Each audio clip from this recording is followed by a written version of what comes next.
Welcome in. Hi. Hi. Hi. How are y'all? How y'all doing? Happy Friday. It's the weekend. It's the weekend. It's the weekend. It's the weekend. But hello Apollo, hello Major, hello Chris, hello McDestiny, hello Zelfar. Hi Husky. Apollo, thank you so much for streaking my chat. Your cheeks are clapping so much. I really appreciate. Bro, I'm just talking about Apollo's cheeks. Come on, bro. Let me talk about his cheeks. Oh my goodness. But how is everyone doing? Hi. Are y'all excited to learn about Nautilus? Are y'all excited to learn about Nautilus? Nautilus? Nautilus? Nautilus? The shells, well, they're animals and they have shells, yeah. They do have shells. But they aren't just shells. You'll learn about them. I'm putting my bangs back because they're getting my eyes. The thing for Minecraft. Oh my gosh. We're going to make that a goal. We're going to make that a goal for me to play Minecraft and find a Nautilus. And we'll time it. And then if, like, I don't get under a certain time, then it's, like, I don't know how hard they are to find and, like, tame. But, yeah, I think it'd be fun to do, like, a challenge with it. Where it's, like, over, under. Where y'all get to bet either over or under and whatnot. I literally told her about it being a coincidence. Yeah, we can I'll definitely make that a goal. I haven't been able to make the goals yet. But I did make the punishment wheel, and some of the goals, that we're gonna do, there's a really rare one, only found in coral reefs. Ooh, that'd be cool. Let me see how fast you can find one. Oh my goodness. But, I kind of want to make, so some of the goals that we are gonna have is, one, we get Nautilus art. So you know how we got mermaid art? We're gonna get art of me as a Nautilus. Which I think would be really interesting. The Minecraft Nautilus hunt thing. Y'all get to pick the next animal education as well. And then McDestiny gave me a really good idea in DMs to do like an ocean themed, like an aquatic D&D one shot. This is a maybe and would definitely be a higher goal just because of all the planning that have to go into it. But yeah, that's the vibes. That's the vibes right now. And if y'all have any more if you have any more suggestions, please let me know. You can find them in oceans and tame them with pufferfish. Ooh, that's good to know. That's good to know. I'll keep that in mind, Caffeine. I just gotta go shower first. Enjoy your shower. But yeah, I'll keep that in mind that we need to find the pufferfish. I gave you so many ideas. I'm already forgetting some, right? Probably. Because that's just how my brain is. Oh, the painting. Painting either like Nautilus or painting rocks and whatnot.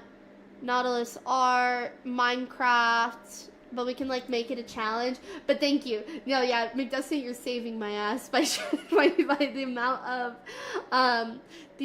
of ideas you gave me. So thank you. But yeah, I did just finish the presentation. I had the research information like mainly done. But I didn't have the PowerPoint presentation done.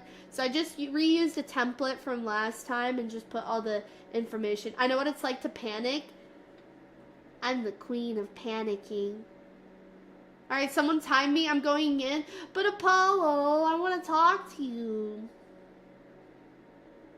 He doesn't want to hang out with us. SMH. You need pufferfish to tame them, Apollo. Pufferfish. Pufferfish. Don't get high with the pufferfish. Give it to the Nautilus to get high. Ew, yeah, I know.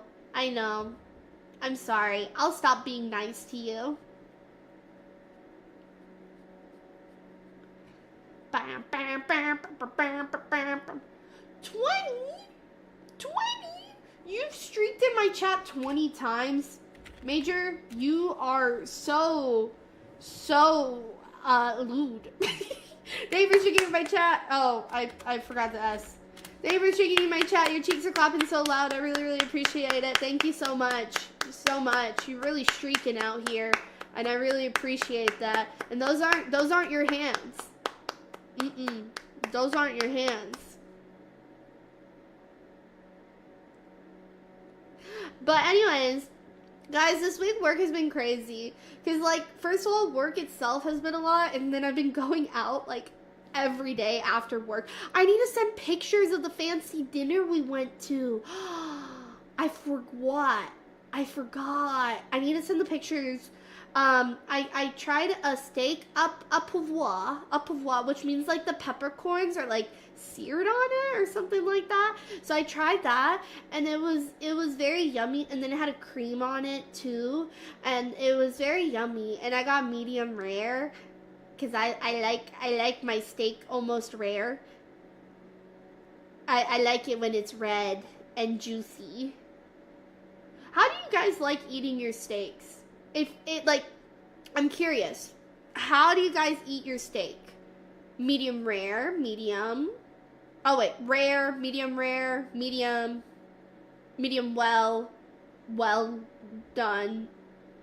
On a plate? Well, yeah. Obviously on a plate. Medium rare steak is the only way to eat it unless you get it rare. I don't think I've ever tried, actually that's a lie. I've tried steak tartare and I wasn't a fan, honestly. It just wasn't for me. I don't know. Someone told me to try, was it lobster tartare or crab tartare? Or salmon tartare? Some sort of aquatic animal tartare. But I can't remember unless you get it rare. Have you ever gotten it rare, Paulo? Have you ever gotten it rare? I don't think I could really eat the steak rare. I think that might be too much for me personally. As like the texture, maybe. Yeah? How was it? It was yummy. Should I try it one day? How do they give it to you when it's rare? Like, do they just plop it on your plate? Or do they like sear the outside and then give it to you? Like, what's the vibe, you know? What's the vibe? I'm curious about that. But yeah. But like, I prefer medium rare. Okay, yeah. It's still cooked a bit. Oh, so they don't just like plop it. If you want rare steak, okay. Here you go. Just don't get blue steak. So gross. I don't even know what that is. Blue steak. Blue steak is seared very quickly at high heat, leaving the outside charred and the inside cool and almost raw, with a final internal temp of 108 to 115. Differing from traditional rare, it's barely cooked interior and stronger beef layer, requiring fresh, lean cuts like tenderloin and strict food safety. It's also called Pittsburgh rare or black and blue, and it is acquired taste beloved for its tenderness, but risky if the beef isn't top quality or handled properly. Basically, it's just seared. I don't know if I could do that. I don't know. But how are y'all doing today? How was your week? A happy weekend, if it's your weekend, and if it's not your weekend, it's my weekend. So I'm gonna brag that in your face. Haha, idiot. Tomorrow we have an early stream. Like, for me, like, we're gonna stream at noon. Isn't that crazy? Noon? So I need to wake up at a reasonable time and not just wake up right before stream. I've been sick, but now I'm better. I'm glad you're better, honestly. I'm sorry you were sick. How long were you sick for? Because you were sick for a while, it feels like. I'm not sure. I'm just here.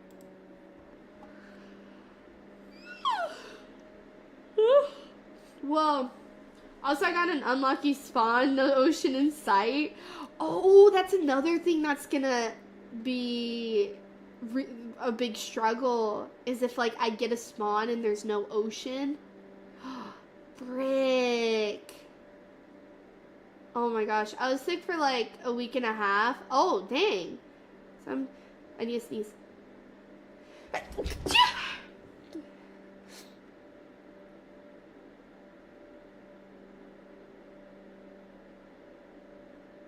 Oh my god. That hurt. That hurt. Ugh. My nose itches now. I think I need to blow my nose, guys. I need to blow my nose. Oh my gosh. Oh my gosh. That really sucked. I hate life. I've been like super sneezy and I don't know why because it's not allergy season. I'm gonna blow my nose, so I'm gonna mute. So give me a second. Wait, oh.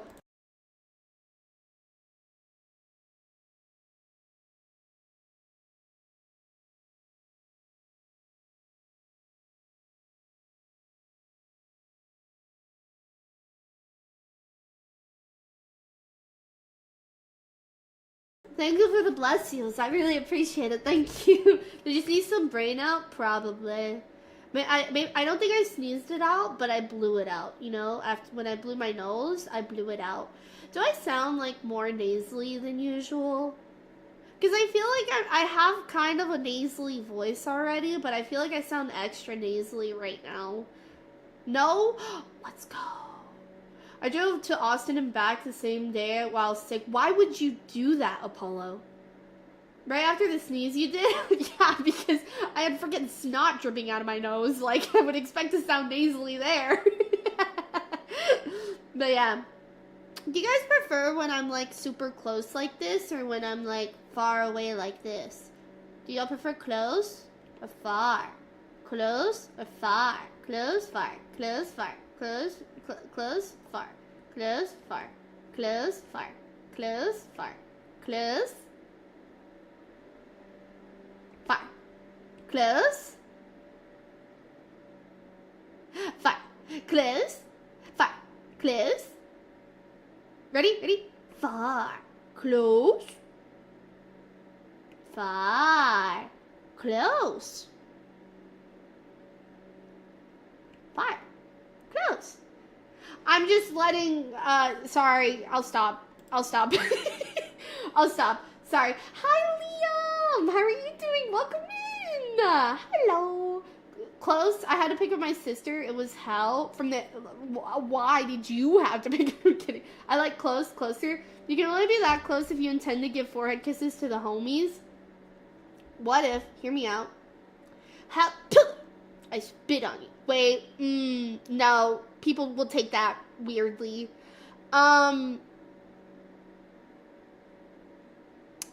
People are gonna take that weirdly. No, why would you clip that? Why would you clip that? Now that's just rude. That's just rude. That's just rude. That's just rude, okay? I'll give forehead kisses to the homies, maybe. Only certain homies, though. Just saying. Because I'm nice and they're mean, SMH. Going well, how are you today? I'm doing good. I'm glad it's Friday. I'm pretty tired because I didn't get my Friday nap in. Which kind of sucks, but you know what? It is what it is. I had to finish the Nautilus presentation. Welcome back, Caffeine. Please no spam, just got a shower. Too bad. But yeah, I'm doing really well. I'm a little tired, but you know what? Maybe it's for the best so I don't stream too late because we have an early stream tomorrow for the Jeopardy. And we have some lovely people joining us, which like I'll explain like who's all joining us later as well. And stuff like that. Well, thanks for the clip, McDestiny, I guess. Thanks. That's cool, I guess.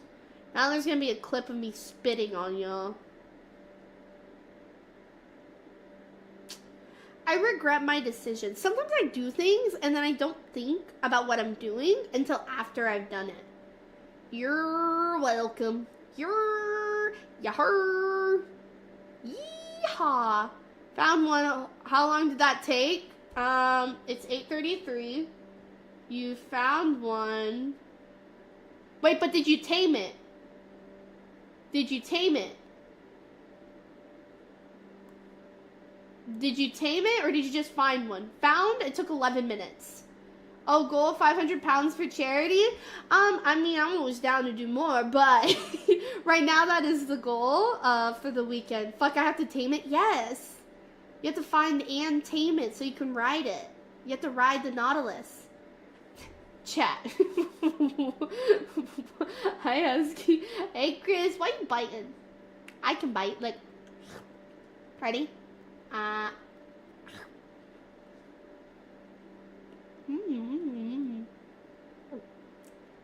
Devoured. You also need a saddle, which are craftable, but need a saddle. Oh yeah, you need a saddle as well. I bite. Have to what? What'd I say? Tame it? Tame it? You have to tame the Nautilus in Minecraft to ride it.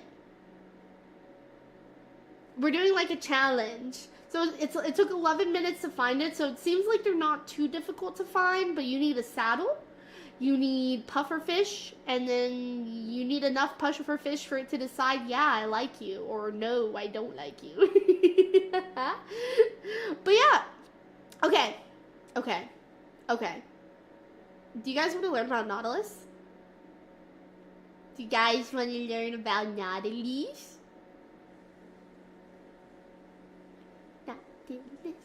Not to lie, not to listen, not to lie, not to listen, not to... Yeah, sure. Knee slapper with that pun. I had to actually slap my knee. I wasn't gonna lie to you. I would never lie to you, actually, so... Yeah. Okay, not to listen, not to lie, not to listen. Not to lie. Okay, let me get everything set up. I don't know why I have Jeopardy open. We need that. Let's click present. And then I need this over here. Thank you for slapping your knee on my behalf. You're welcome. You know, if you deserve it, I'll do it. Like, that's kind of the vibe. You know, if you deserve it, I'll do it. But let's not take any more time and learn together. Ah! Wait, I missed my knee. Wait, I missed... Knee slapper. I missed my knee twice because I wanted to, like, look and then do it. Oh, that was a good one. Whoa, it sounded like I smacked someone's ass. Low key? That was a very good contact with my hand. That was a solid slap sound. Thank you. Can't tell if it's your knee or thigh. It's like my knee, lower thigh. You know what I mean? Like you don't actually slap your kneecap. You slap like the top of your knee. You know what I mean? Like I might have a bruise after this. I bruise very easily.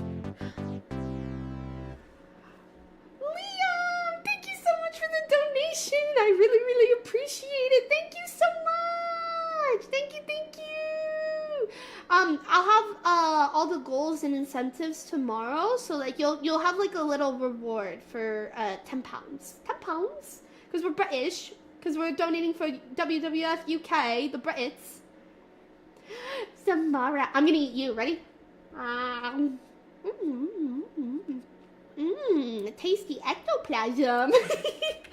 Oh my gosh, hi Samara. How are you, my love? I know we were just talking, but like I don't care. I can always know how you're doing.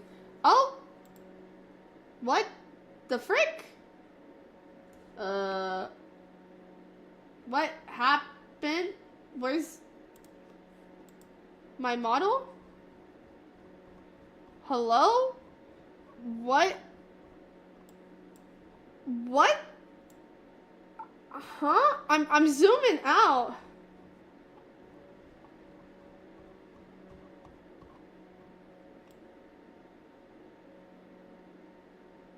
Huh? I you know what, Samara? I'm just gonna do that again for you. Because I don't know what the heck just happened. Okay, so... Oh, it's because the boobs weren't showing, because I was zoomed in. Oh, that makes sense. Okay, what am I doing again? Twitch channel points. Let me do my eyes are down here for some more. There we go. There we go. Googly moogly. Oh, moogly moogly. Oh my god. Laura only thinks of ass. Yeah. Yeah. What do you expect from me? Oh my god. That's a big eye. I don't know what the heck happened. That was really, really weird. How do I taste? Delicious. Sweet. A little salty. You know, a little sweet and salty combo. You know, I might need to eat you again just to, like, you know, get a good taste. Oh, what? That redeem did not work, I guess. I think it doesn't work just because I'm super zoomed in. I'm super zoomed in, you know? You know? Gonna lurk, have fun, guys. Thank you, Liam, for the lurk, and thank you so much for donating. I really appreciate it. Thank you. I'm getting a book shipped to my house next week, and the people who I bought it from allowed me to use my preferred name. Hell yeah, I'm excited. That's so exciting for you, Caffeine. The googly eyes were large indeed. This is what I needed. Hell yeah, I got you, baby. Anytime. Mwah. I'll zoom out. Everyone told me they prefer me when I'm, like, uber close, though. So I'm gonna do that, because I like being close. Hey, I was having a staring contest. Oh. Okay. Let's see. Alright, you can have a staring contest. I'll have a staring contest too. Am I allowed to talk during a staring contest? Or am I, like, not allowed to talk during a staring contest? You know what I mean? I feel like if I talk, though, I want to blink more. But if I'm in absolute silence... then, like, maybe, you know? How long can y'all stare for? Guys, am I doing a good job? Is this, like, a good amount to be staring? I don't know. So, like, I'm staring at the boobly eyes. So I'm not looking at chat. Is it weird that I'm staring at my own model's boobs? Because, like, my model's an extension of me, and I remember I told Ye to make the boobs a little smaller so they'd be more accurate to mine. Isn't that kind of crazy? Me and her are the same.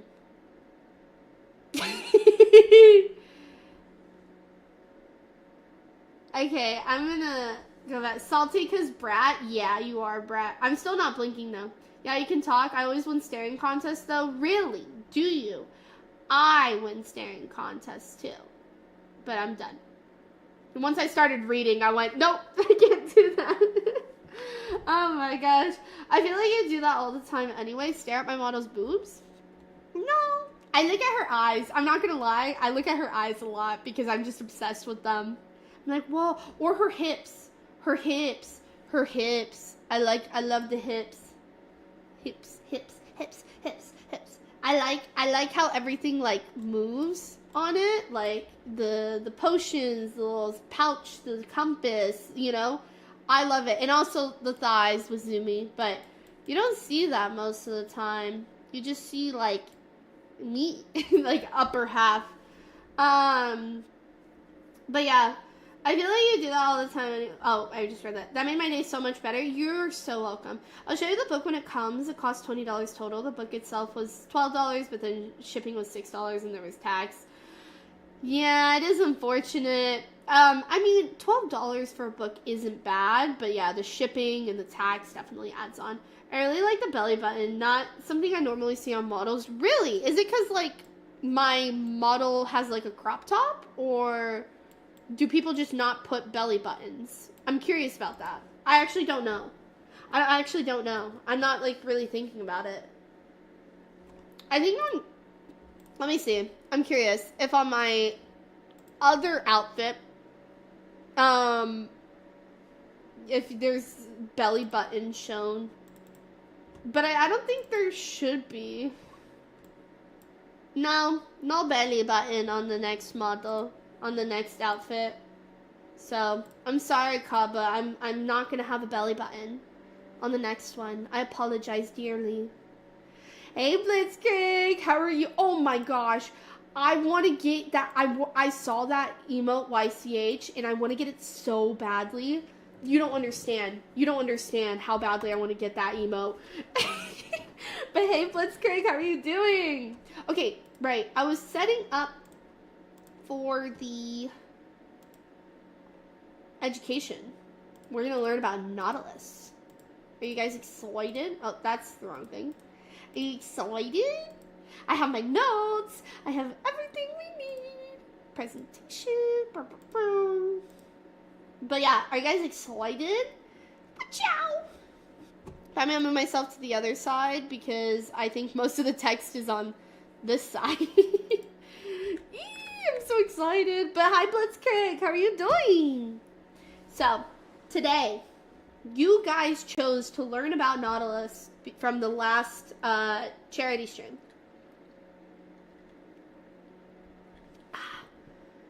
Piss emote, but they have different options. They have piss, and they also have a white liquid option. Wait, I can actually check right now. Let me give you a second. They have a white option as well. Where they at?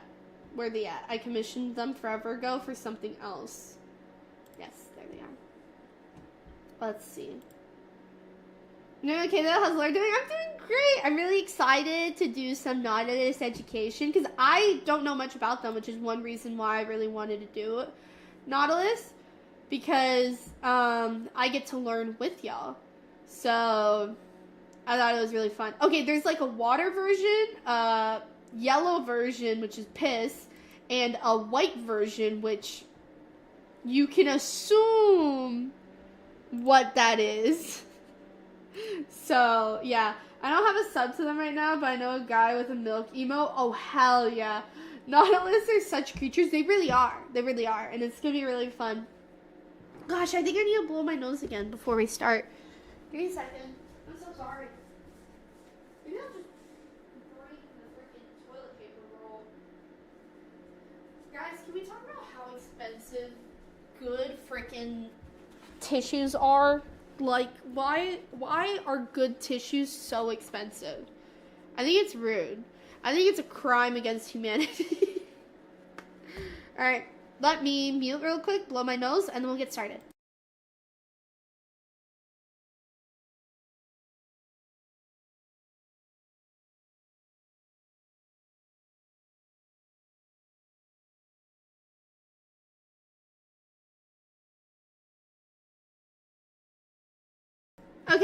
Okay, there we go. You didn't have to hear my stinky, you know? Alright. Are we ready? I'm ready. Ooh-wee.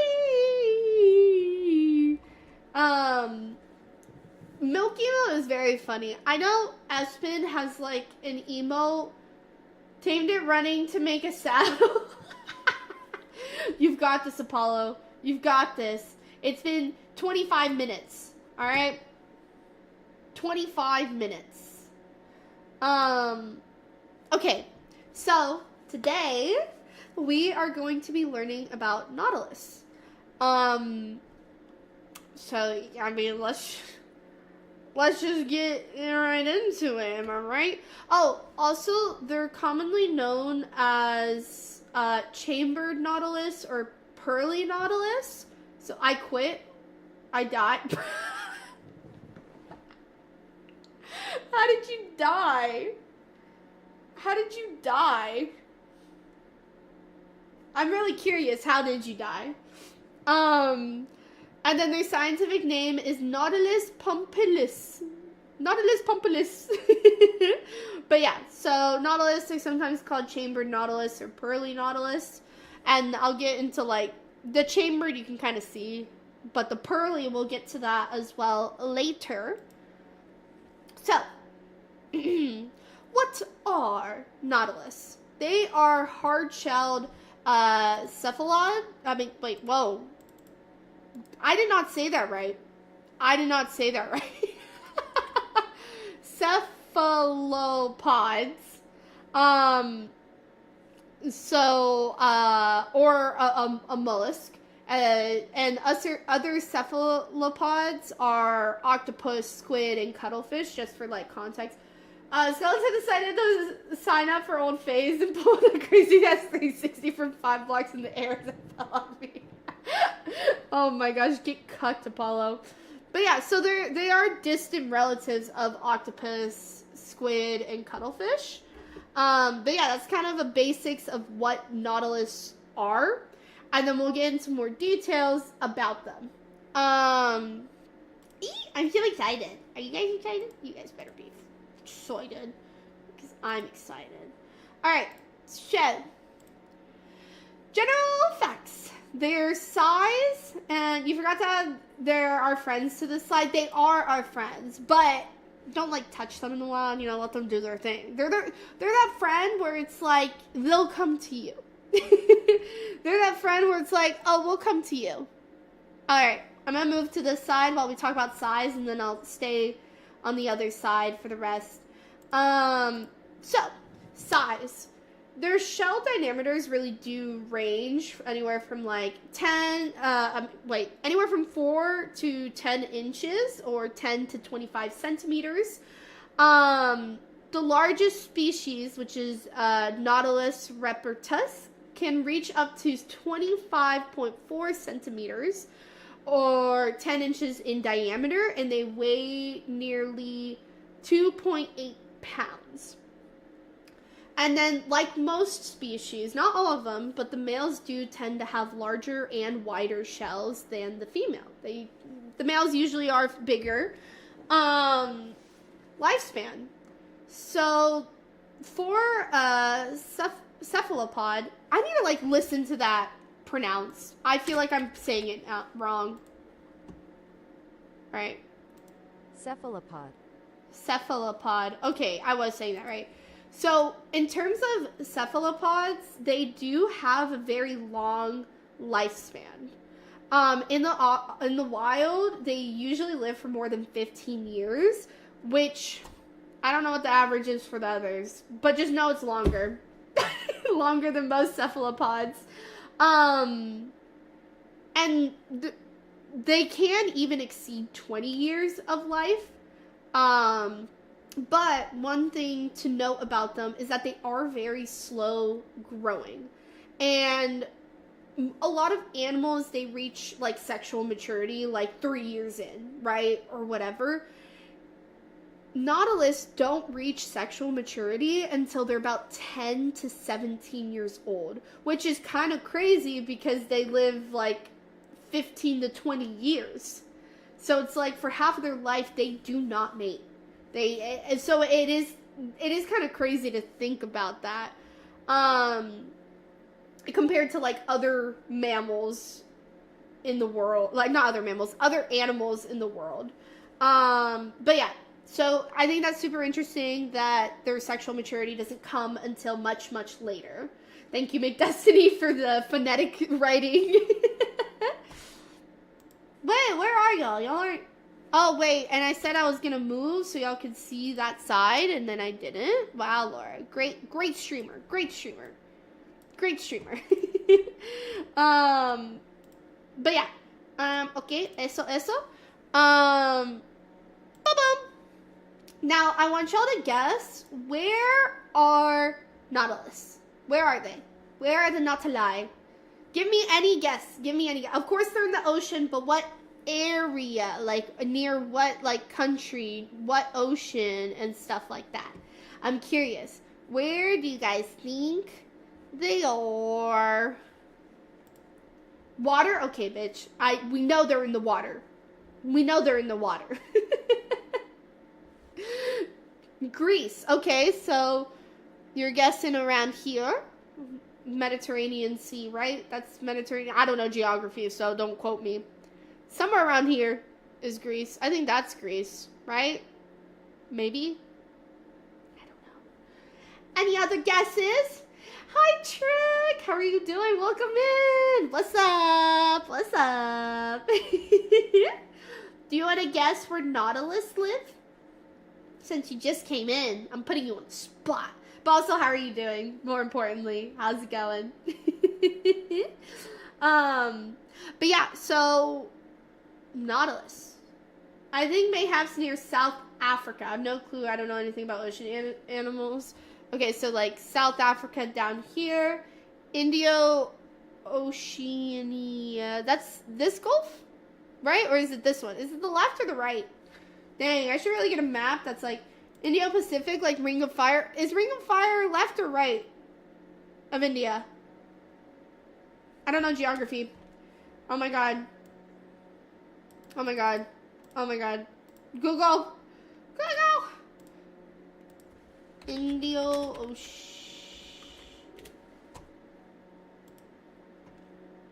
Maps.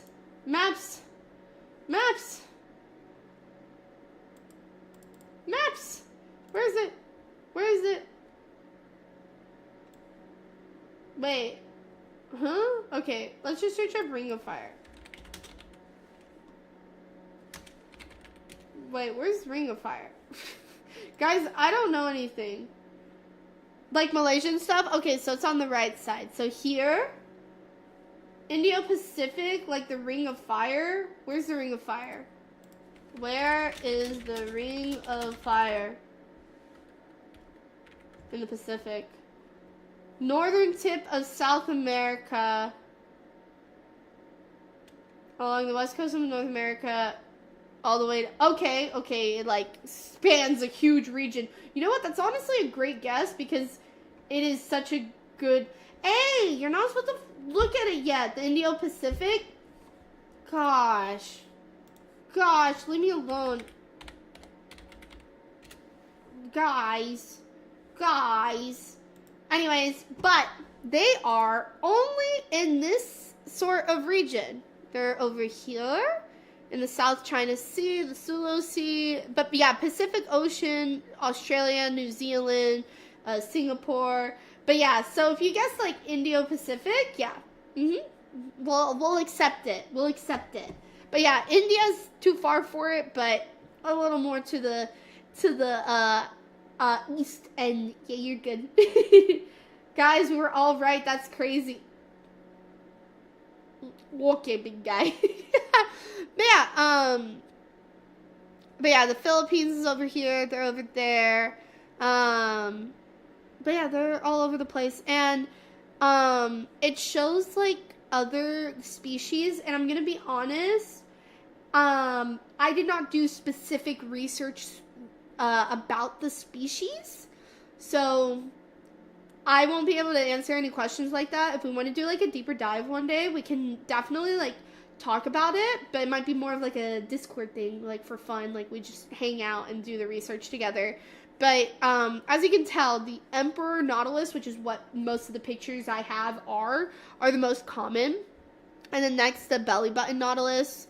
And then we have like the white this is belly button and Emperor.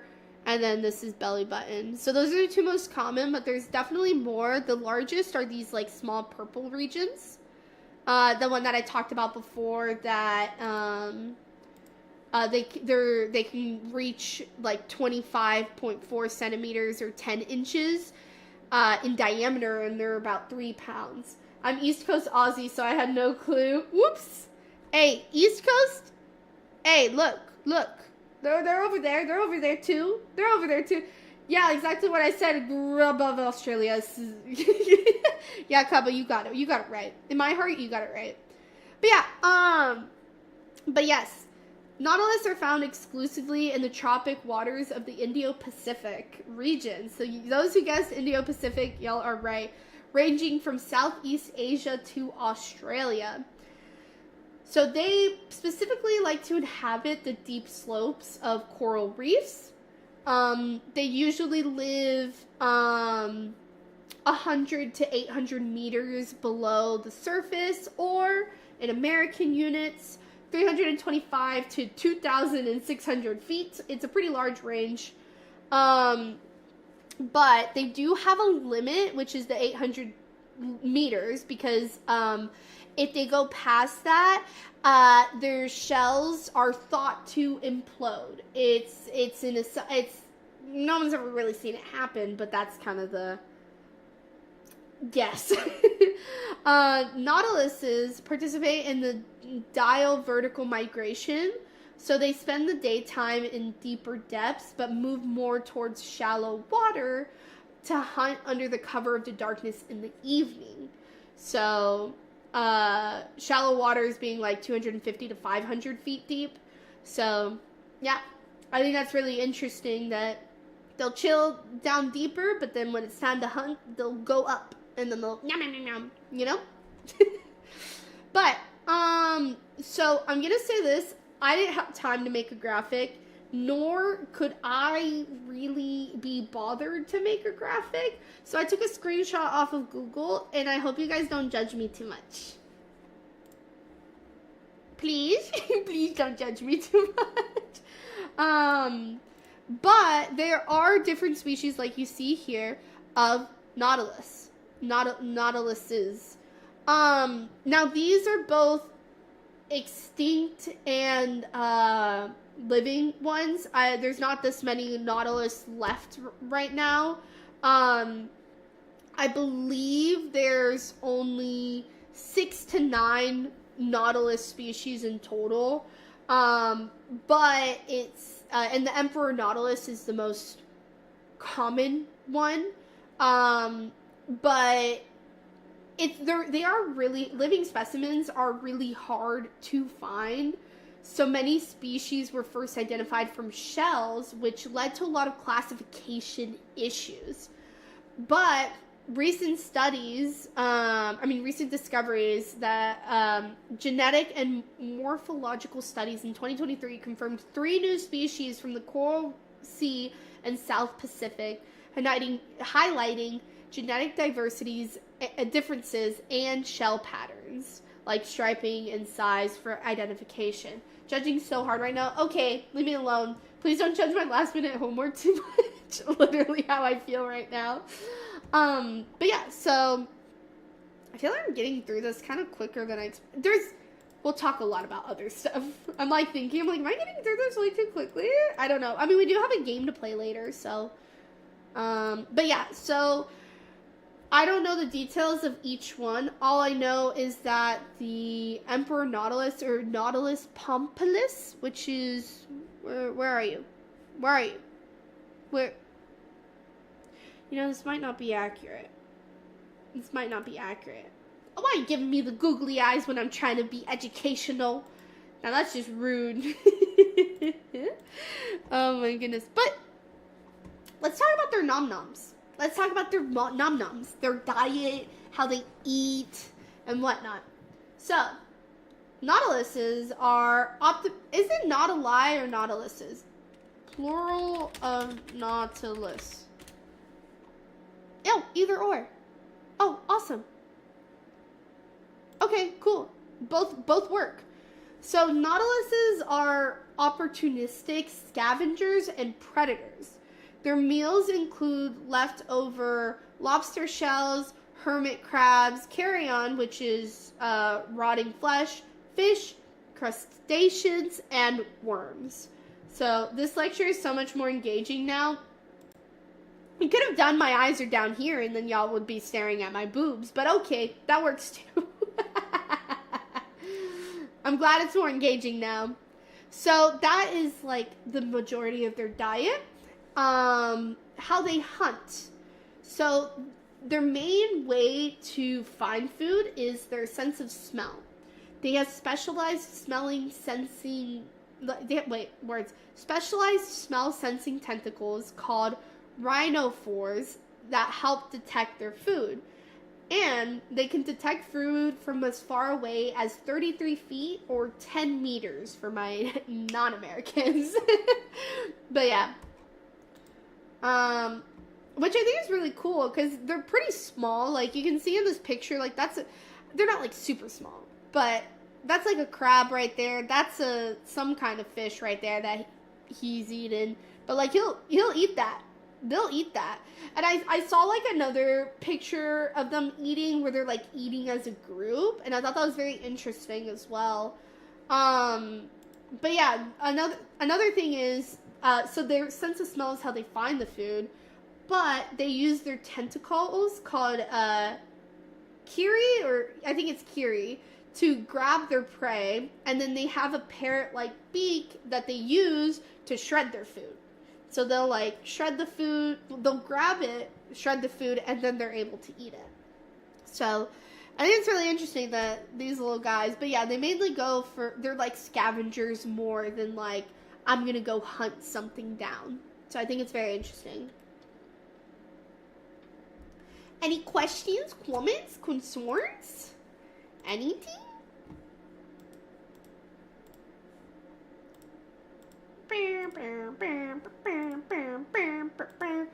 Okay.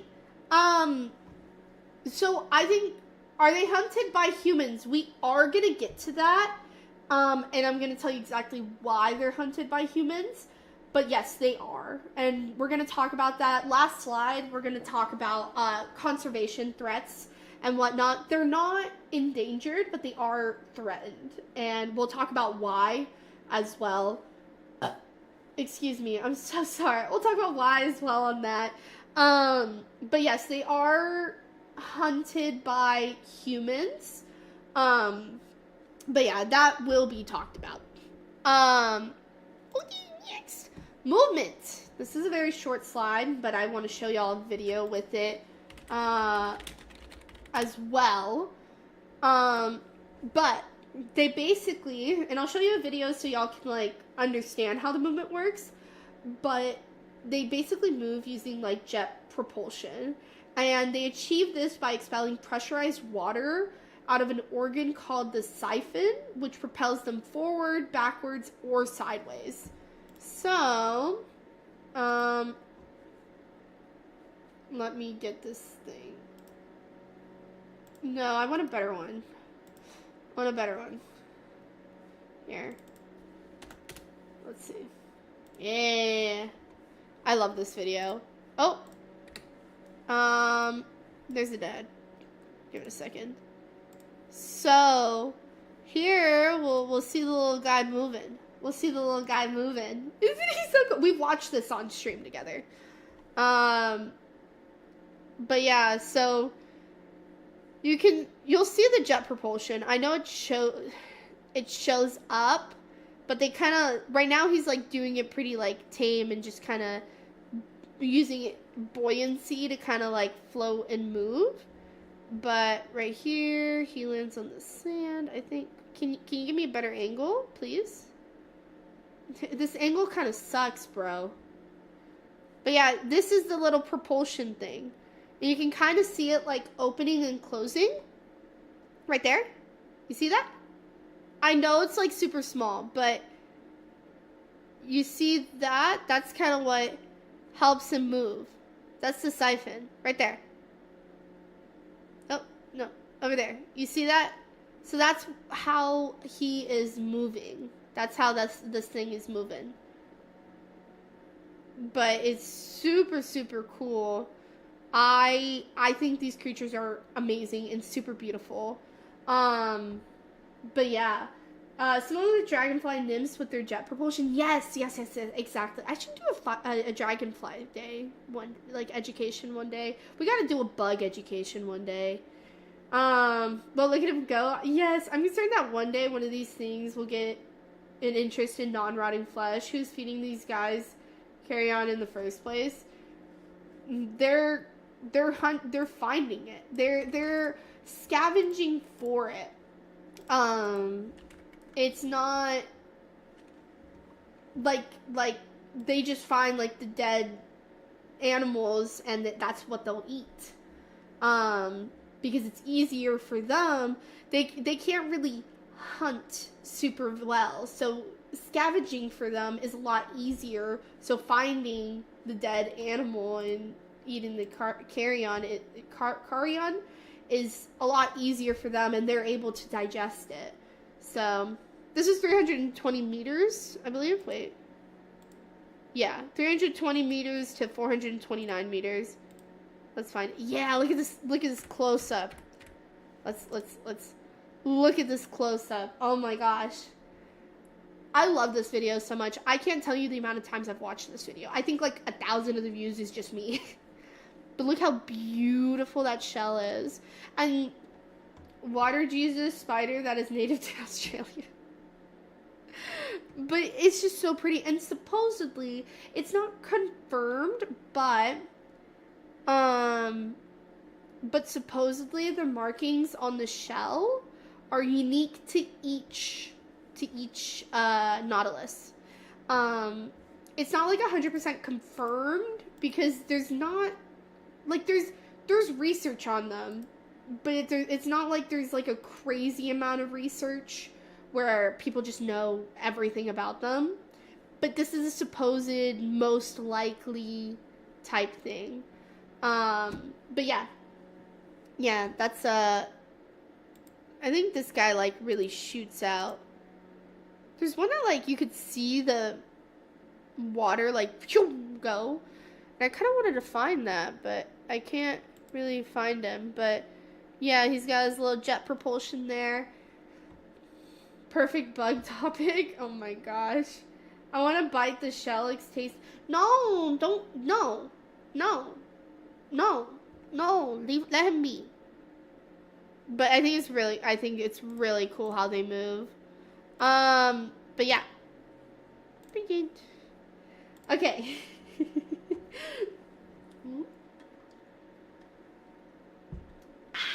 Sorry, I had to drink water.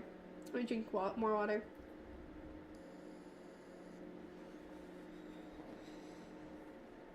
But yeah, I think in terms of like coolest moving animals, they're definitely like top 3.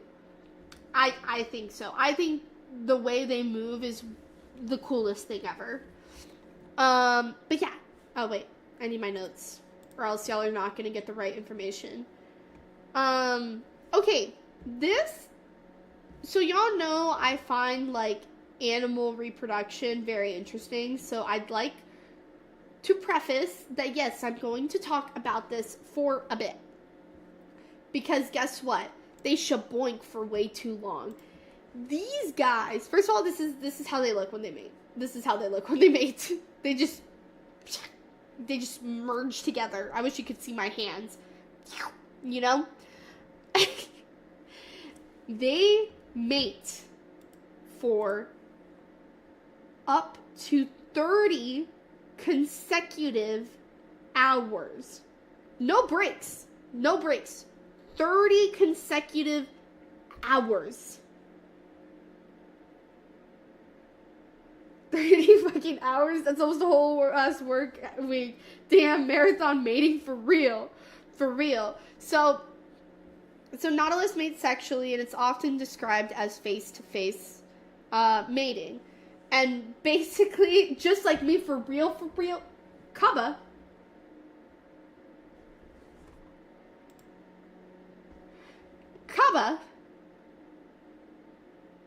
Are you for real?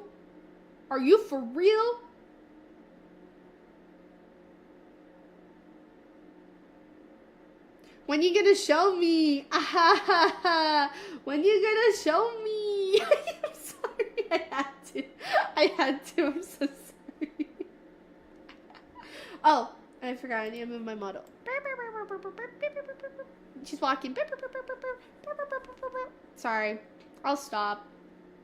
I'm supposed to be professional and like teach y'all shit and whatnot. And here I am.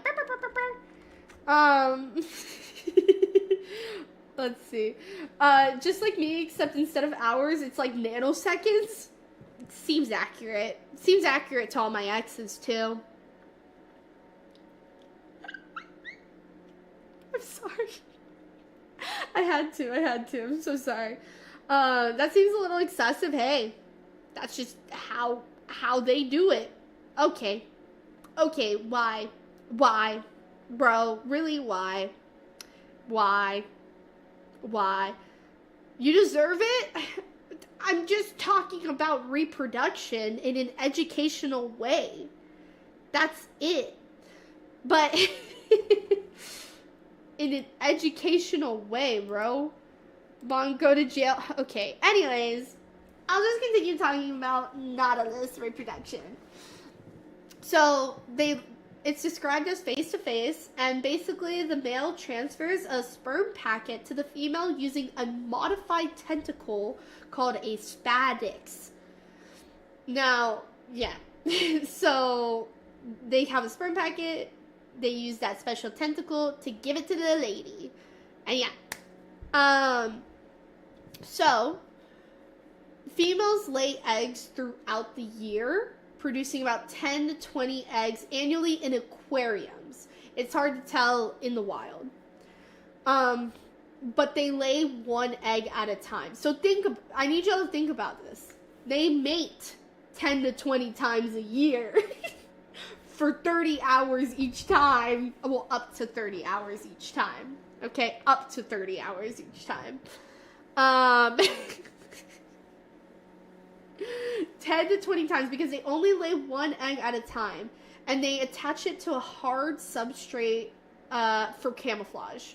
Watch YouTube demonetize this because of this section. This is an educational stream. There is an ad on on Twitch, so I'm going to be waiting for that. But yeah. Excuse me, I'm a lady. I hope YouTube doesn't demonetize because I am talking about animal reproduction, which is a perfectly normal and educational thing to talk about.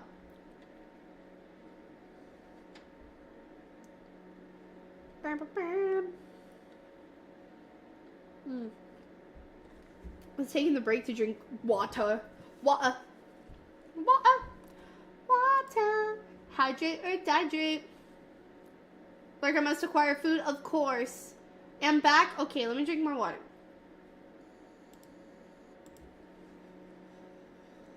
Alright. Twitch is back. So, yeah, so they attach it to a hard substrate for camouflage. Now, gestation, which is like how the egg developing, takes a really long time. It takes 8 to 12 months before the juvenile hatches. So it can take oh my god, damage. You scared me. I was so locked in to talk about how these eggs develop, Gogeta, and you just scared me. Thank you for the headbutt. I appreciate that. Oh my gosh. How are you doing though? Welcome me to the Nautilus education. YouTube is played by AI now. Laura, the education is safe anymore. Hey, we'll see. We'll see. We'll see what happens. And guess what? I don't even make any money off of Twitch, so it doesn't even matter. I hope it was good, Caffeine. I'm glad it was good. I just read the rest of your message. But hi Gogeta, how are you doing? But yeah, so the eggs take a really long time to develop, 8 to 12 months before the juveniles hatch. Oh yeah, it's my favorite part. Sylvie, they mate for almost 30 hours. For up to 30 hours. 30 hours. Also, hi Sylvie, my love. How are you? Let me get you a shout out. Oh my god, I know. And that's how they look. That's how they look when they mate. Crimson, hello. How are you doing? Welcome in. And also Sylvie, hi my love. How are you? How to call with the client? I miss much since there's lots of species. Here, I'll give a quick rundown. Species. There's 6 to 9 that are living right now. Nom-noms. They eat, they're scavengers, so they'll eat rotting flesh, lobster shells, hermit crabs, blah, blah, blah. And they use their sense of smell to find them. Then they grab them with their tentacles, and then they shred them with their parrot-like beaks. Alright? They use jet propulsion. You missed the video. That was pretty cool. But don't worry. We might show it at the end again. And boom, now we're talking about mating. Also, I hope your call with the client went well. How'd you like the quick little rundown? Oh my gosh, my pins are not keeping my bangs back. How'd you like the quick summary?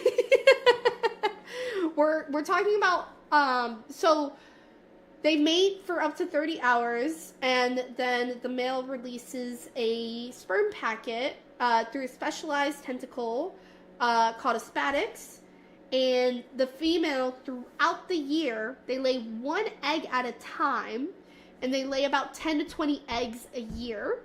So think about it, a minimum 10 times of 30-hour shaboinking. And the thing is, it takes a really long time for the eggs to develop and hatch. It takes 8 to 12 months for them to hatch, which is very, very crazy. But something I find even crazier is that to this day, no scientist has ever observed a female laying eggs or found eggs in the wild. So all this research about their egg laying and the egg development is purely from those in aquariums, those that are like in captivity. Scientists have never observed a female laying eggs or found eggs in the wild. So either they're very camouflaged, I don't know. But it is crazy to me. Crazy to me. Oh my gosh, I forgot a slide. Oh my gosh, I forgot a slide. Oh my gosh. Give me a second. Oh my gosh. Okay, so I meant to do a slide, and I have the notes on here, but, so y'all can, like, see. Oh my goodness, I'm so sorry. Laura, we gotta beat the record. Do you have 31 hours to spare? For you, anytime. For you, anytime. Oh my goodness. But they're babies, or they're hatchlings, right? So when a baby Nautilus hatches, it is described as being barely bigger than a cherry. They emerge from their hard egg cases as tiny replicas of their adult selves, skipping the awkward infancy phase. Upon hatching, they already possess between 4 to 7 fully formed internal chambers in their shell, but they are very, very small. They're itty babies. Itty babies. They're adorable. I'm so sorry.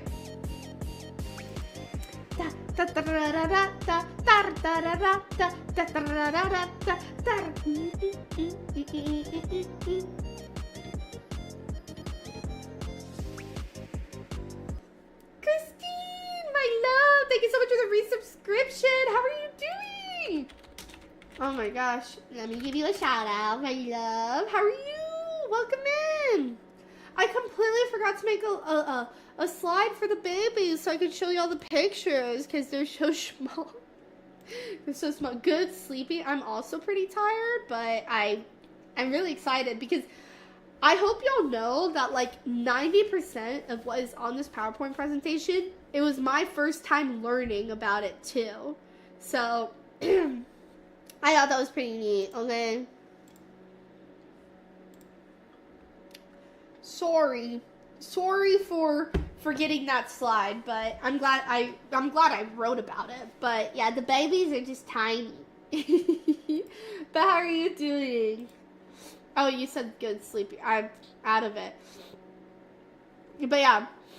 I need to blow my nose again. Give me 1 second.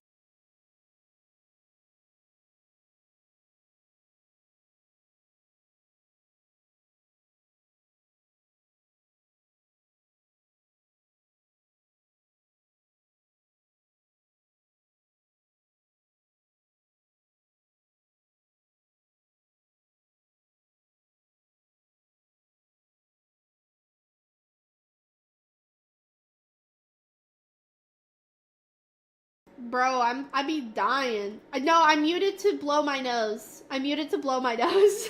Y'all don't need to hear the snot monster that's coming out of my nose. Okay. What do I have next?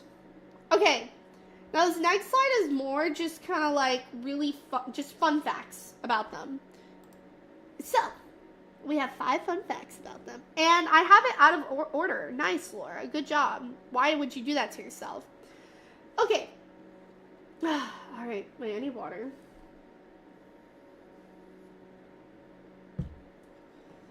Alright, so, in case you don't know, nautiluses are called living fossils because their lineage has existed for around 500.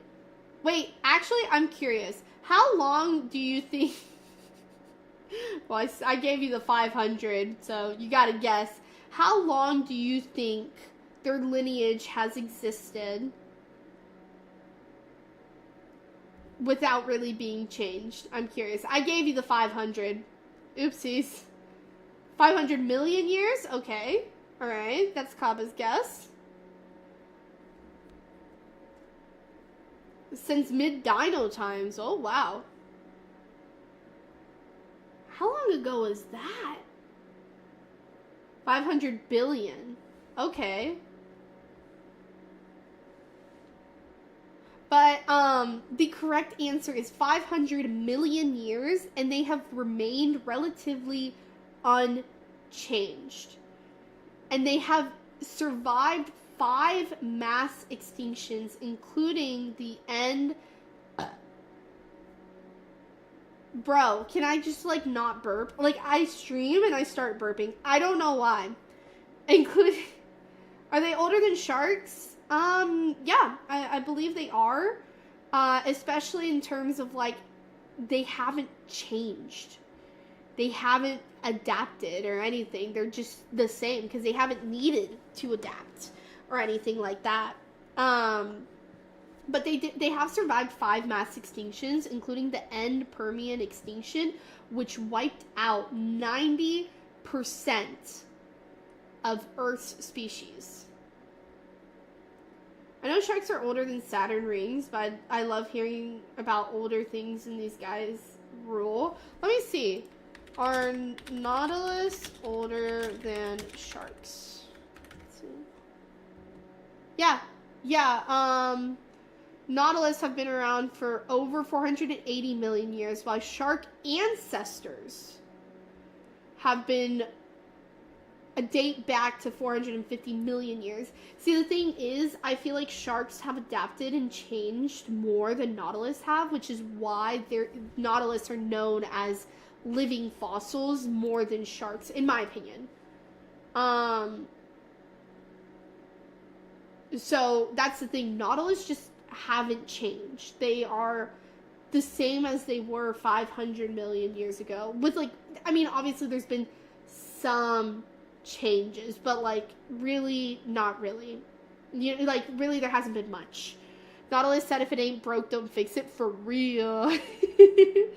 But yeah. Okay. So, they also survived the end Permian extinction, which wiped out 90% of Earth's species, which I think is crazy. That is crazy.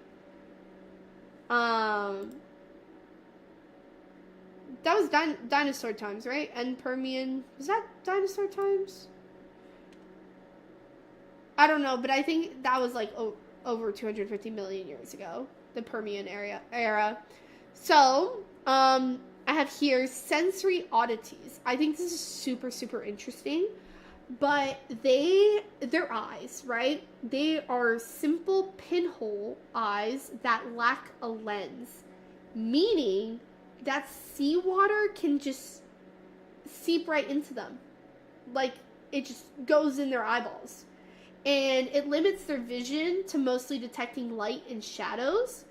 And like we talked about before, they have an incredible sense of smell. They have those, like, smell tentacles. What are they called again? Called rhinophores. And that's how they compensate for their terrible sense of vision. Because water keeps getting into their eyes. So it's super, super interesting. Another thing is their tentacles compared to other cephalopods. Nautilus have 50 to over 90 tentacles called chiri, and that's the largest amount out of any cephalopod. And unlike octopus and squid, the Nautilus tentacles do not have suckers, but use a sticky secretion for adhesion instead. So they don't have like the typical suckers, but they secrete a sticky substance to help them stick and help them catch prey. Will this be on the test? Yes, it will be.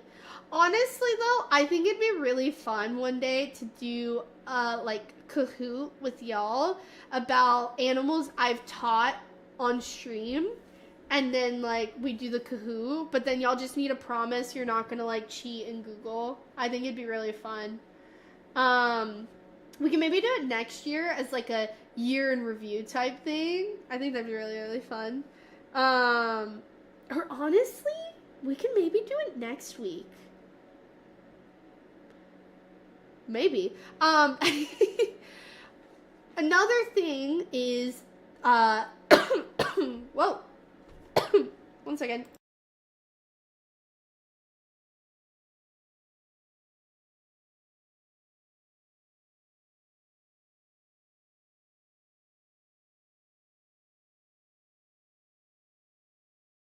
Sorry about that. I don't know why I had a little coughing fit. But yes, this will be on the test. So be prepared, pay attention. Laura, you just last minute panic made this presentation. How are you going to get another one ready by next week? Because I already have all the information I need for a Kahoot.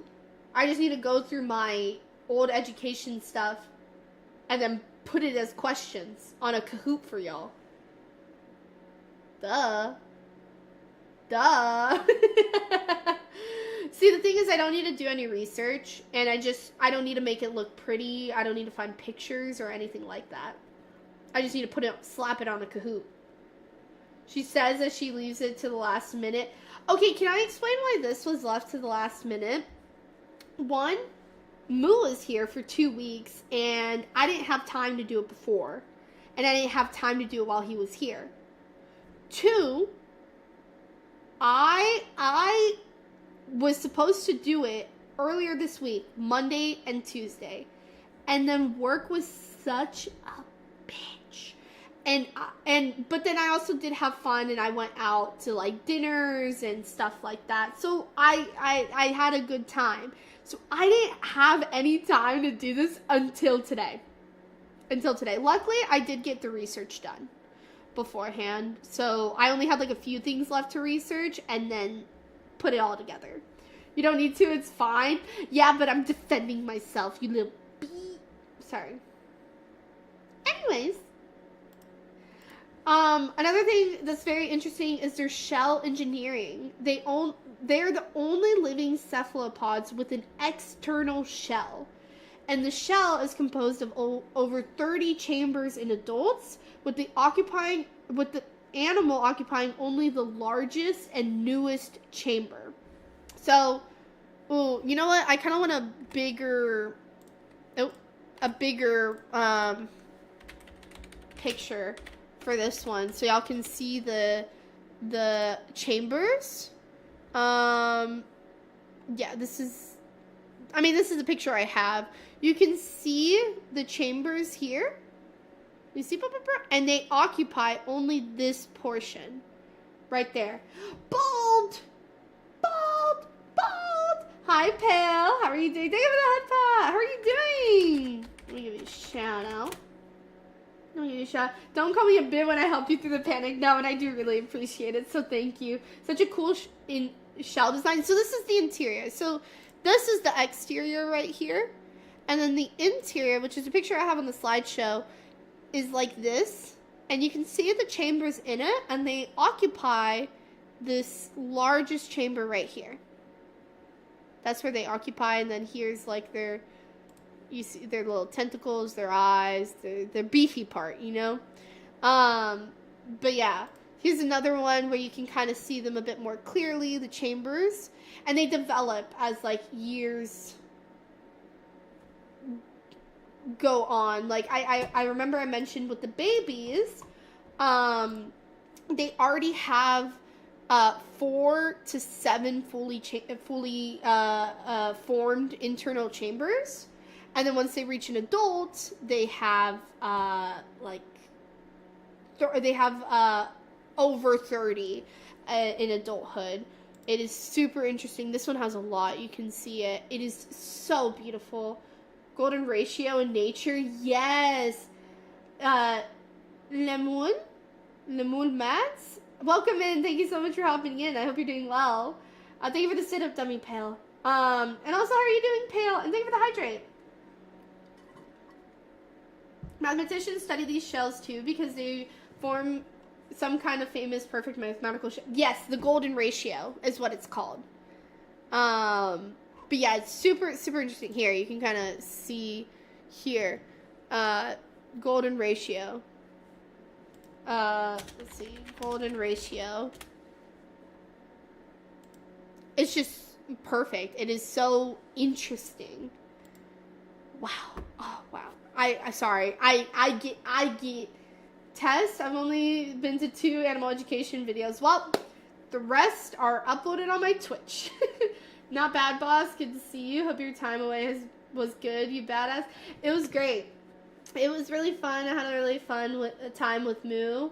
But I'm glad to be back. I really did miss streaming, and I miss doing our silly little education streams too. This is the first one where I feel like I've learned a lot personally, because I didn't really know much about Nautilus before I did the research. Hi, Gadget. Welcome in. How are you doing? Hello. Love the education stream. I'm glad. It makes me happy that you love them. Thank you. But yeah, so are they still alive? Yes, they are. They're known as the living fossil because they've remained relatively unchanged and have survived mass extinctions for around 500 million years. But, I mean, this one isn't, this is just the shell. But, here. But yeah, this is kind of how they look like. Pretty cool, honestly. I thought they were extinct, not gonna lie. They're not. There's a lot of fossils of them that you're able to find because, they've been around for so long. But they are still alive. And I think they're very, very interesting. We could do an education stream on extinct animals one day, but the only thing is I might cry. I might bawl my eyes out. I think I have a Nautilus fossil somewhere. That is awesome. Oh my goodness, that is awesome. Let's put the presentation back. But yeah, so their shell engineering is absolutely incredible. I'll use Twitch though, Laura. I'll try my best on the coot though. You've got this. I believe in you. That's probably why I thought they were extinct because of the fossils. Yeah, and there's not people don't normally see them too often.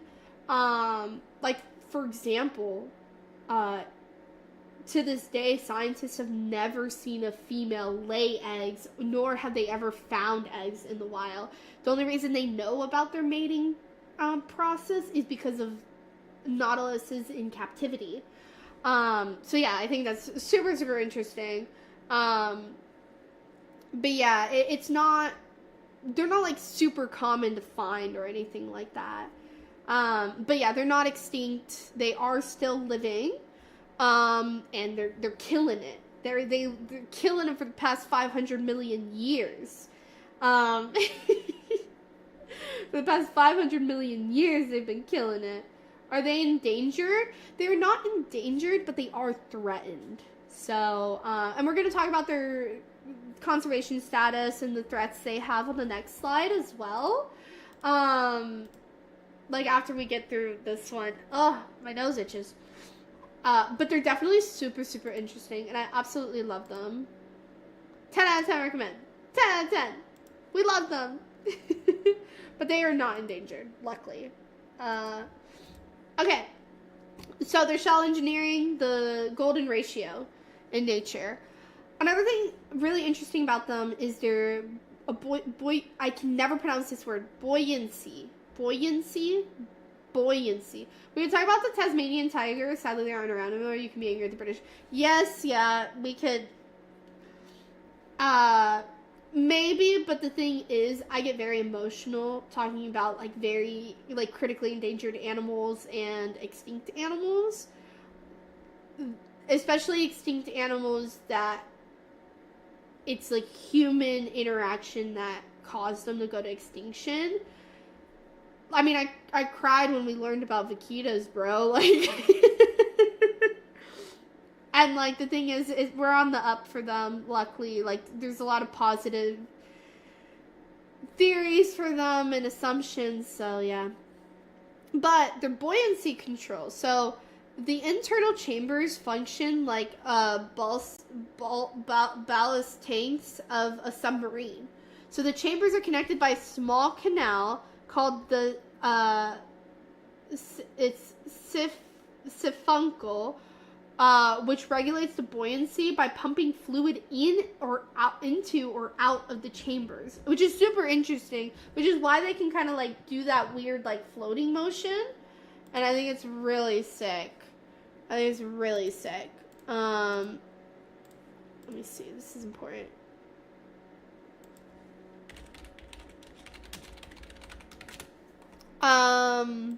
But yeah, sorry, I got an important DM, so I needed to answer that. But yeah, what was next? Oh, okay, so the next slide we're going to be talking about their conservation and threats. So, conservation status is that they are threatened. You know horseshoe crabs, funky creatures look like aliens? Yes, they do. I absolutely love them. I think they're so funny. But, yeah, wait, I kind of want to look at one. They're so, wait, oh, here, we'll look at it together. Horseshoe crab. I think they're so cool. They're so cool. We could definitely do horseshoe crab education stream one day. I just need to, like, really plan, and I need to find a more efficient way to do these, like, education streams, so that way we can do more of them. But I'm not sure how to yet, but I definitely really want to find a more efficient way so we can do more of them, and we can learn about more animals and stuff like that. It'll help spread awareness to not do something like that again. Of course, no, I completely understand that, Caffeine. Horseshoe crabs are strange little fellows indeed. Yes, they are. I love them. They're cute in a way I never expected. I know. They're so cute. They're so weird. Oh, I love them. The underside is so cool, too. Wow. They're so cool. I came across a whole horde of horseshoe crabs one time at a beach. Did you take a picture? Also, Kaba, same. Can we do king crabs? Yeah. And then we'll talk about king crabs. They're huge. They're ginormous. I hate that it's showing me mainly king crab legs. Horseshoe crabs look like Roombas with antennas. They really do, yeah. But yeah. This is more like what they look like in the wild. No, I was little. I didn't have a phone back then. Oh, but I did find a molted shell that I kept till it fell apart. That is really cool. Flip them over and you see what creature that makes animals weep. No, I don't think they're scary. I think I don't think that's really scary, honestly. I think it's incredible how they're built. Like, their anatomy, I think, is super interesting. So, I love it. 10 out of 10.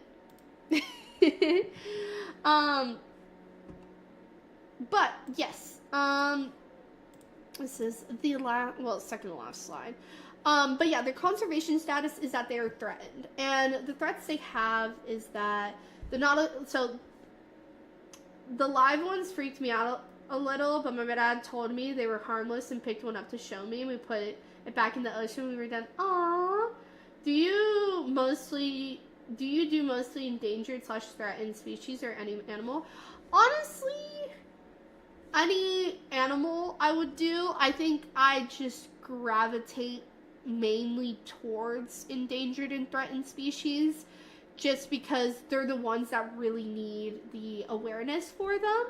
So I think that's why I do mainly them, but honestly I would do any animal just to learn about and stuff. So like, Pale, if you're ever like wanting me to do like an animal education stream for a certain animal, you can always put it in suggestions or DM me. And it doesn't matter if they're endangered or threatened or anything like that. I think some of the animals that have been suggested, they're not endangered or threatened. But yeah, we haven't done that yet. I haven't done that yet. Because we've done foxes, we've done wolves, we've done crocodiles. Are crocodiles endangered? I don't remember.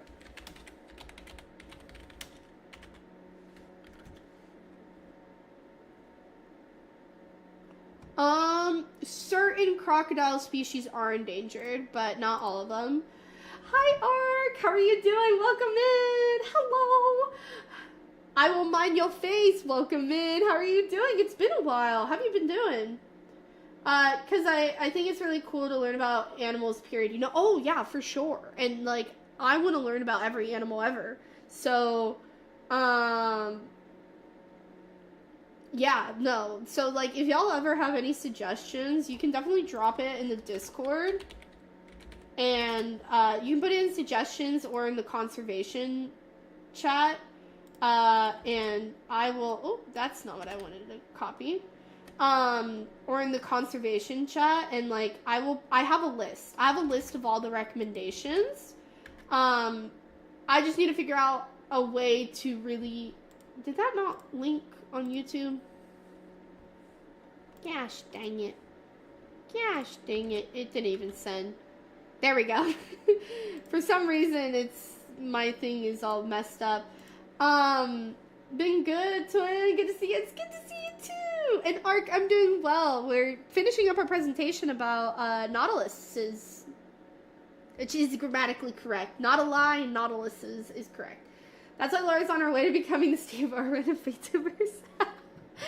Give me time. Give me time. We'll do more. We'll do more. It would be an honor to reach that title. But yeah, if you ever have any suggestions, you're more than welcome to join the Discord and throw them in my face, and in time I will do them. I have a pretty good list right now. But right, the reason they're threatened. So Nautilus populations are declining primarily due to over-harvesting and overfishing. Now, the reason they are trapped is for their meat and as live specimens for aquariums, and most frequently for their shells. Their shell's iridescent inner layer is called, oh, I should have looked up how to pronounce this. Sometimes I'm reading it and then, it's nacre? Wait. Nacre. Called a nacre or mother of pearl, and it's used for jewelry, trinkets, and it's often used as a pearl substitute. But yeah, this is just another thing of me being like, hey, be conscious of what you are buying in terms of like your jewelry, your food. So that's gonna show join your Discord. Awesome, Gadget. And if you have any like suggestions on like if you want to learn about horseshoe crabs, I'd be so down to make a presentation on horseshoe crabs. I know you like mentioned them, so I'm just throwing that in. But yeah. So yeah, it'll happen, Trust. Thank you, McDestiny. That's awesome. Good for you. Thank you, Ark. But yeah, so the reason for their capture is meat, aquariums, and most frequently for their shells to make jewelry and pearl substitutes. Now, the reason they are so vulnerable is because of their extremely slow development, late sexual maturity, and low reproductive rates. So, like we talked about before, first of all, they mate for 30 hours. Then they lay one egg at a time. The female lays 10 to 20 eggs throughout the year, right? And in that, the egg takes 8 to 12 months to mature. And then it finally hatches. And then how, I did not do the research on how, like, often they actually hatch or things like that, or how long they, like, how many of them survive the childhood. So, pretty crazy. Luckily, though, the entire the entire family Nautilidae was added to CITES Appendix 2 in 2017, and it basically regulates international trade to ensure its sustainability. And honestly, like I say, the best thing you can do for animals that are threatened, endangered, is spread awareness. Spread awareness for them. I understand not everyone can support financially, but spread awareness. You can also help protect them by supporting Nautilus research and avoiding the purchases. This is a big one. Avoiding the purchases of products made from Nautilus shells or nacre. Like I always say, don't really buy things with palm oil because that's terrible for the environment. I mean, I get it. Palm oil is, like, literally in everything, which is super, super unfortunate. Like, it's even in a lot of makeup. It's in a lot of food. But, yeah, it's just being conscientious of what you buy. So, yeah. Thank you. Thank you.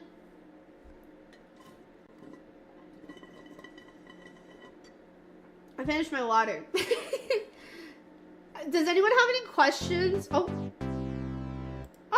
goodness. Wait, why can't I read it? Oh no, I lost it. It left me. Anakin Lee. Oh wait, McDestiny. Thank you so much for the donation. I really, really appreciate it. Thank you. I really appreciate it. Thank you so much. I'll have the goals out tomorrow. Good job on the presentation. Thank you. I appreciate it. Oh my gosh. But yeah, if anyone has any questions, I'm more than happy to answer them. We took about an hour for this presentation with all the sidetracking. Excuse me. Good job on the presentation. Thank you. I learned so much about something I've always wanted to learn about. Oh, what are the biggest ones we know about? Here, actually, I got you. Oh. You know what? Wait, here. Let's go to just chatting for a second. Also, I want to get big again. Hey. So I actually do have this written down in size. The largest species we know of is the Nautilus repertus, and they can reach 25.4 centimeters or 10 inches in diameter, and they weigh about 2.8 pounds. Not bad at all. I saw the sizes slide, but I didn't know if he had pics or anything of big boys. Let's see. Let's search it up, and I will let you know. Let's search it up.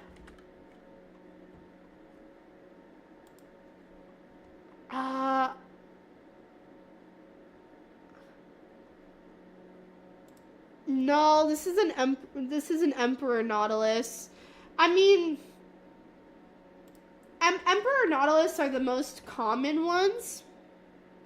So, but for context, this is like the Emperor Nautilus. They don't get too big. They're not like huge or anything. They're pretty small.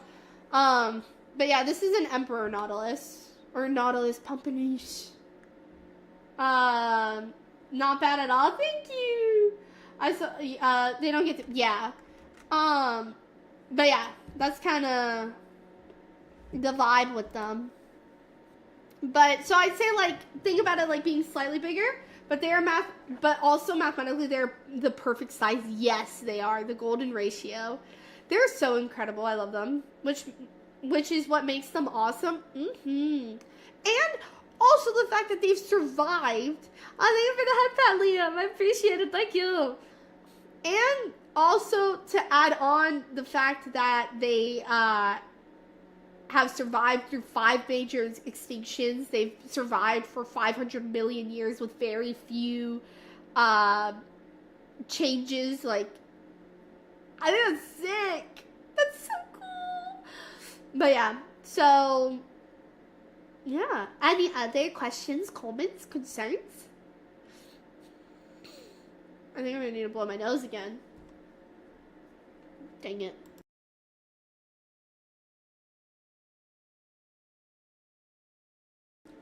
Good night, Caffeine. I hope you have a great rest of your night, and I hope you feel better. Good night. Thank you for being here. I appreciate it. How big can they grow? Yeah, so typically the shell diameter ranges from 4 to 10 inches or 10 to 25 centimeters. All right, let me blow my nose.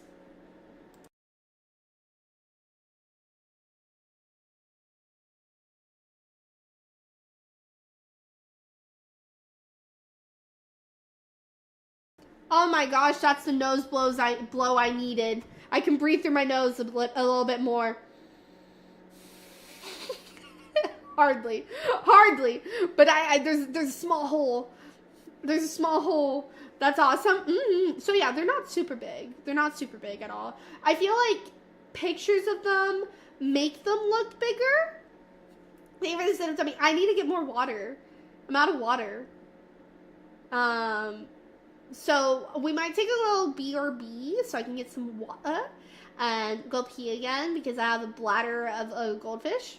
What do they eat? Oh, okay. I got that too. Yeah, you came in later. So they eat.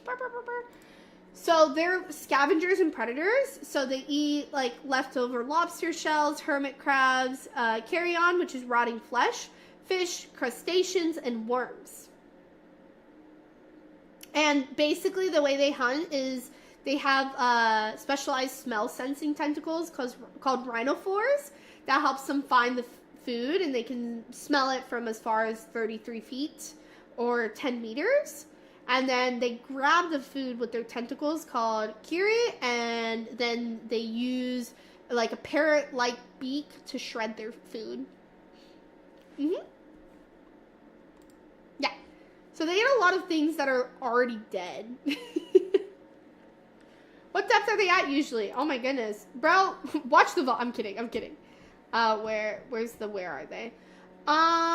So it ranges because so they participate in diel vertical migration. So during the daytime they are in deeper depths, but they move towards shallow water to hunt and use the darkness to kind of like hide.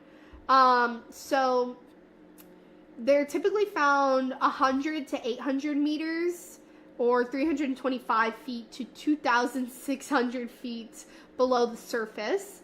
But yeah, they move to shallow water, so like 250 to 500 feet to hunt. So yeah. Any other questions, Pale, that are already in the slot? I'm kidding. No. I love yapping about this, so don't worry.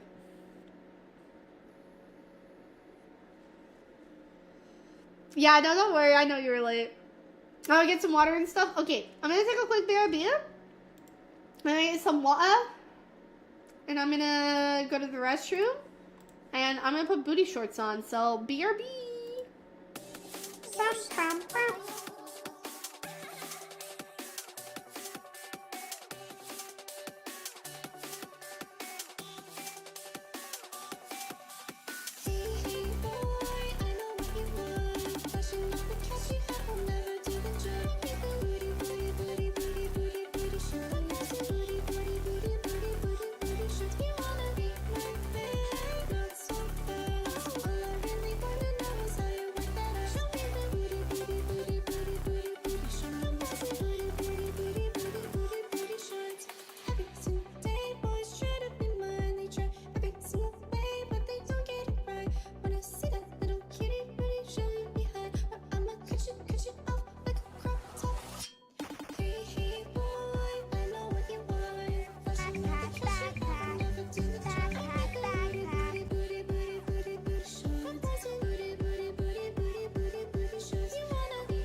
got up in the jeans. Booty is what this one needs. Please, hey boy, I know what you want.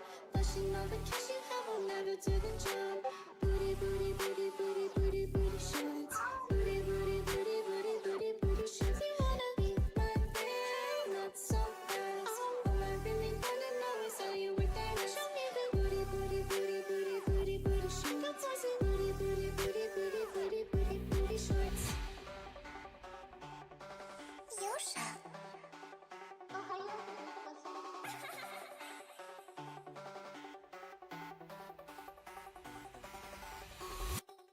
Okay, I wanted to listen to the song all the way through, so I wanted to listen to the end, so what's up? I'm back. Hello.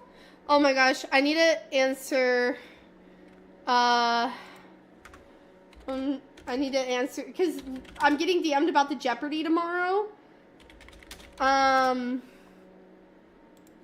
Ooh, let's do the, Tokishi, welcome in. How are you doing? Hi, what's up? Okay, I have 4 questions. Okay, I'm ready. Yes, tomorrow we're doing a Jeopardy at noon, so it's a lot earlier than me.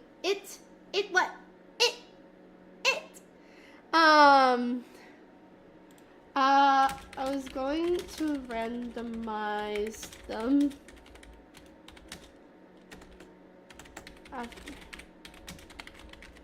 Is that okay?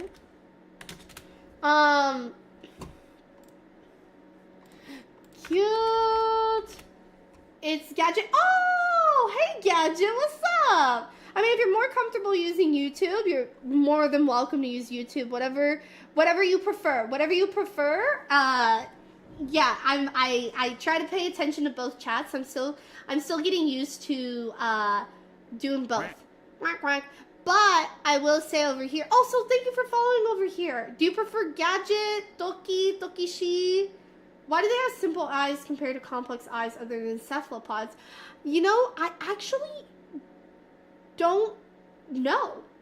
I actually don't know, but I know that their sense of smell, their sense of smell makes up for their vision. I'd have to do research on why they have simple eyes compared to other cephalopods. I'm not entirely sure. I'm sorry. I wish I knew. I wish I knew. I could Google it right now. And then we're gonna play a game for a little bit. Let's see. Why do Nautilus have simple eyes? Okay. For context, I am using the AI overview for right now, and then I'll do a deeper dive, and I'll get like a proper answer because I feel like I need to read like a whole article to actually get the information. So I am using the AI overview, so I don't know how accurate it is, but it says Nautilus have simple lensless pinhole eyes because they're living fossils that retained ancient basic features, relying more on detecting light changes in depth for their nocturnal deep-sea lifestyle rather than needing the complex image-forming vision of active predators like octopuses and squid. Their eyes effectively detect light gradients, helping them navigate vertical migrations to avoid predators and manage buoyancy in dark waters, serving their needs perfectly without needing complex focusing. And it says the Aquarium of the Pacific, which is, but yeah. So, I mean, that makes sense that they kept more of their, like, simple features because they really haven't adapted in 500 million years. So I think it's really cool. Mochi! Hi, Mochi, my love. Let me get you a shout out. Actually, can one of y'all shout out Mochi? I don't, so y'all have a job to do?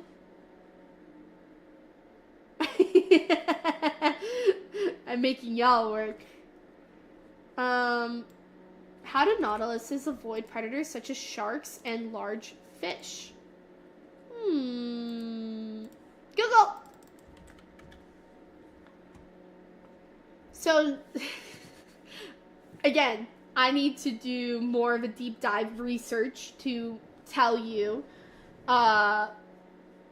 the more accurate, but I am, for ease of not just sitting here and reading an entire article, I am using the AI overview.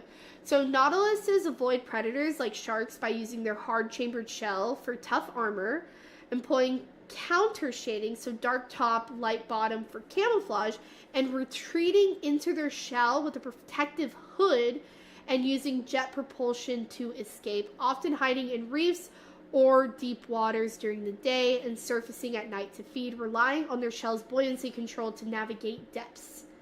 But Mochi, how are you? You can still DM me about the Jeopardy tomorrow. And I'll still answer, by the way. Don't worry. I know, like, we're kind of doing it a lot, like, last minute, but at least the Jeopardy slides are done. I feel like that's, like, a big bulk. And I still need to make the overlays, so I'm thinking of either waking up really early tomorrow or staying up really late tonight, so to get everything done. Mods, do mod things. Yeah, you see Mochi coming, you better automatically give her a shout out. Come on, you know the deal. You know the deal. You know I'm in love with her. You know she's one of my favorite people I've met in the streaming together in community. If you need a Discord buddy to help you stay up, I got you. I'm honestly thinking maybe we call it an early stream today so I can work on things tonight, and I'll join the Discord so we can, like, still hang out. But I'm thinking maybe we don't play the Clean Up Earth tonight, and we play Clean Up Earth, like, tomorrow after the Jeopardy, or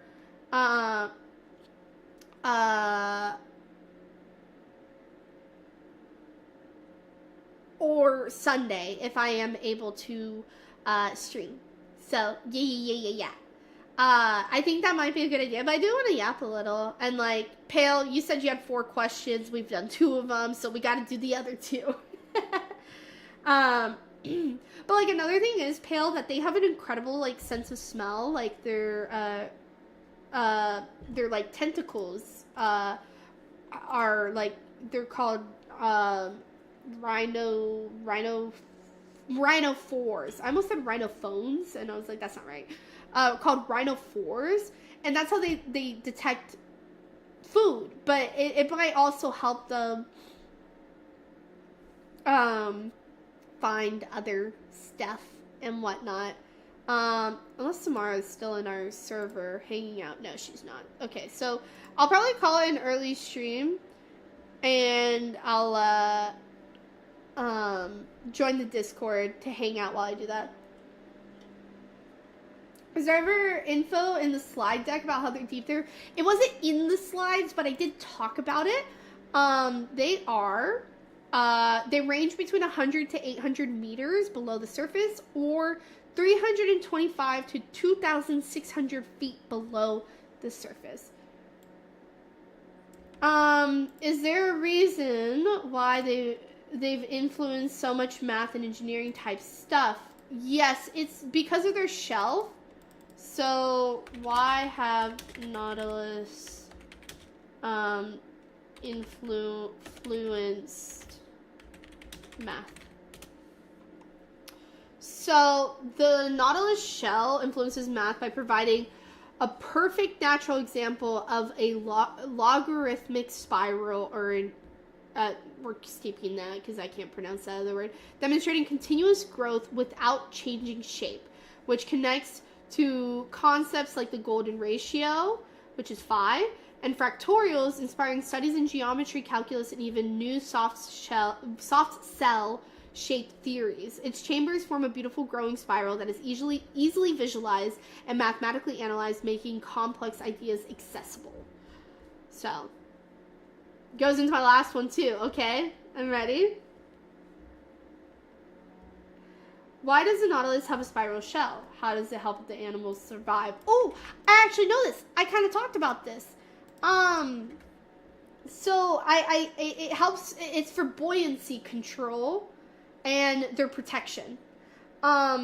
so we kind of talked about this. It allows them to rise and sink in the water, in the water column they adjust the gas and liquid in their like chambers via it's a siphuncle, I think is what it's called. And then in terms of the color, we kind of talked about the camouflage, that the dark top and the light bottom helps hide them from predators, enabling it to like hunt and live in deep sea. But yeah, the main thing is for the buoyancy though, so they can do that vertical migration. I think it's like vertical migration, I believe. But yeah, so in their chambers, they can control the amount of water that goes in them. So they'll like push some water out to go like up, and then they'll get more water in to go down. So they have really incredible buoyancy control. It is awesome. It is awesome. Also, I saw what you said. I can always finish anything in the morning. I'll be up early. Okay, I'll do whatever I can tonight, and then I'll let you know what we're missing for tomorrow. And we can also hop into call like before stream just to like make sure everything's done. And then the graphic is being made. But yeah. So yeah. But yeah. Any other questions, comments, concerns? This is honestly probably one of my favorite education streams that I've done, because it is very much a lot of new information to me as well. Like, new information, like, while I was researching. Like, I know a lot about foxes already. I know a lot about wolves already. I know a lot about cows. I know... It is a very cool one for real. Yeah, and it's the living fossil, basically. So, yeah, I thought that was pretty freaking cool, man. But yeah, I loved it. Would you ever do Komodo dragons? I would, yeah. I would do almost like any animal. I don't know much about Komodo dragons. I know like the basics about them. I know they're a lizard, but I'd be down for that. If you want, Pale, if you want me to do Komodo dragons one day, could you put that in like the suggestions channel in the Discord so I don't forget and I remember to add it to my list whenever I remember. Alright, boss, thank you. But I do think we might call it here because I got a lot of work to do. Let's see who's live. Let's see. Oh, what is that over there? Just because we have a lot of work to do to get ready for the... Liam, thank you for the head pie. I appreciate it. You did a good job tonight, Laura. Thanks for the stream. Thank you. I appreciate it. I appreciate it. Oh, Greatness is live. Actually, I should check if anyone else is live for Jingle Jam. For Jingle Jam. Tag Jingle Jam. Yeah.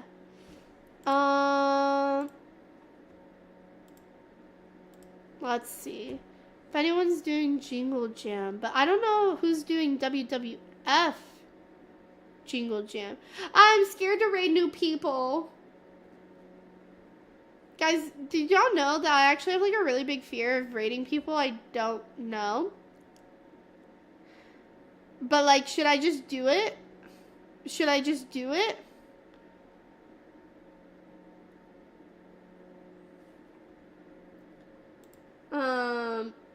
David's stream was good to see you. I miss you too. You know what? I'm too scared, so we're gonna raid Greatness because I know Greatness.